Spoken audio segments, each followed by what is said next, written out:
আজকে যেরকম আপনার সামনে দাঁড়িয়ে আপনাকে প্রশ্ন করতে পারছি, আমি আমার প্রবলেমগুলো আপনার সাথে শেয়ার করতে পারছি, আগামীকাল আপনি যখন নির্বাচিত হয়ে ঢাকা 13 আসনে বসবেন, তখন কি আমি বা আমার মতো আমার ভাই বোন যারা আছে আপনার কাছে ইজি অ্যাক্সেস পাবে?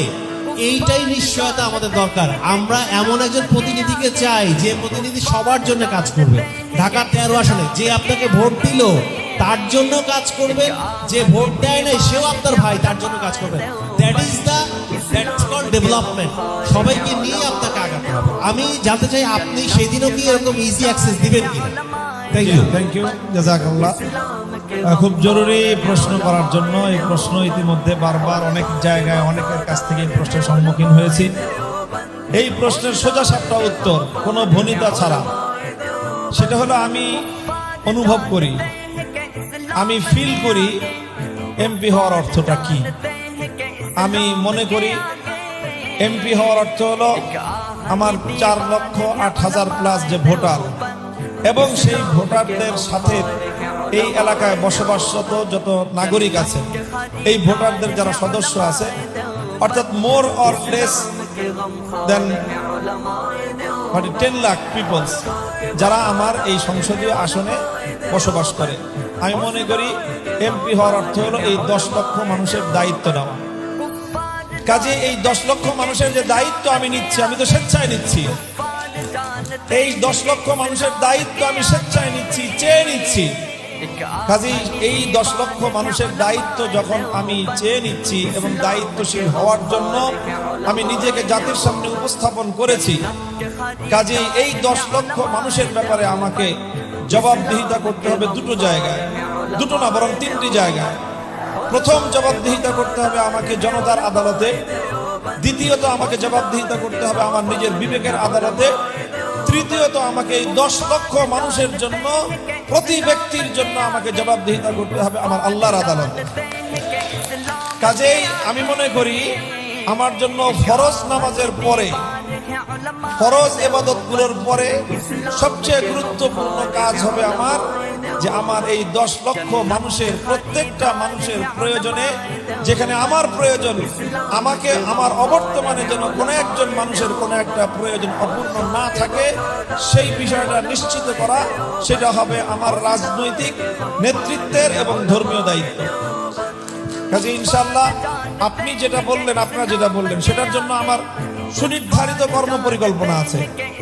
আমার পরিকল্পনা হলো যে আমার আসনে 7টা ওয়ার্ড আছে, 28 থেকে নিয়ে 34 পর্যন্ত নম্বর ওয়ার্ড ঢাকা সিটি কর্পোরেশনের।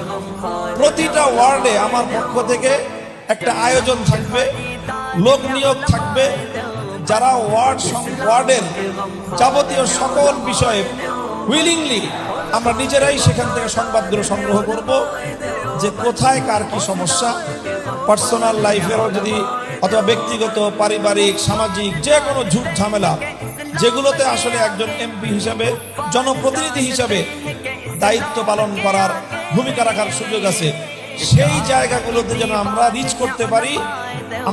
আমরাই যেন নিজেরাই আগে, আমাদের কাছে কেউ পৌঁছানোর আগে আমরাই যেন সেখান থেকে সংবাদটা তুলে আনতে পারি, সেরকম একটা আয়োজন আমার পক্ষ থেকে থাকবে ইনশাআল্লাহ।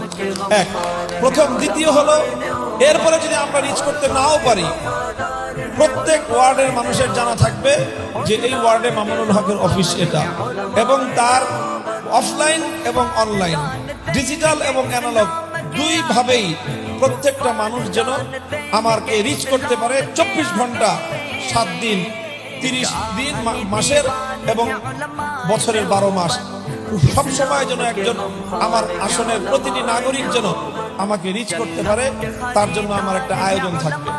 আর এরপরে আমার এটাও প্রতিশ্রুতি, আমার 13 দফা ইশতেহারের মধ্যে শেষ ইশতেহারের দফা হলো এই, যে আমি মাঝে মাঝে হয়তো প্রতি 3 মাস অথবা 6 মাস অন্তর অন্তর আমি বিভিন্ন পাবলিক প্লেসে আমি আমার জনতার সামনে নিজেকে উপস্থাপন করব এবং তাদের সাথে ডায়ালগ করব, এবং সেখানে তারা আমার ব্যাপারে যে কোনো মতামত ব্যক্ত করতে পারবে সকলের সামনে। কারো যদি কোনো অভিযোগ থাকে, কেউ যদি আমার কাছে এসে আমাকে না পায়, সাক্ষাৎ করতে না পারে, সেই অভিযোগটাও সে জনতার আদালতে আমার সামনে আমাকে আসামি হিসেবে উপস্থিত রেখে মানুষের সামনে আমার ব্যাপারে অভিযোগ করতে পারবে। কাজেই আমাকে এই এলাকায় চলতে হলে, এই এলাকায় আমাকে থাকতে হলে মানুষের কাছে জবাবদিহিতা করে আমাকে এলাকায় থাকতে হবে ইনশাল্লাহ। কাজেই এরকম একটা ব্যবস্থাপনা অবশ্যই থাকবে, যাতে প্রতিটি মানুষের প্রয়োজন পূরণ করার ক্ষেত্রে আমি যেন সর্বাগ্রে সাড়া দিতে পারি ইনশাল্লাহ।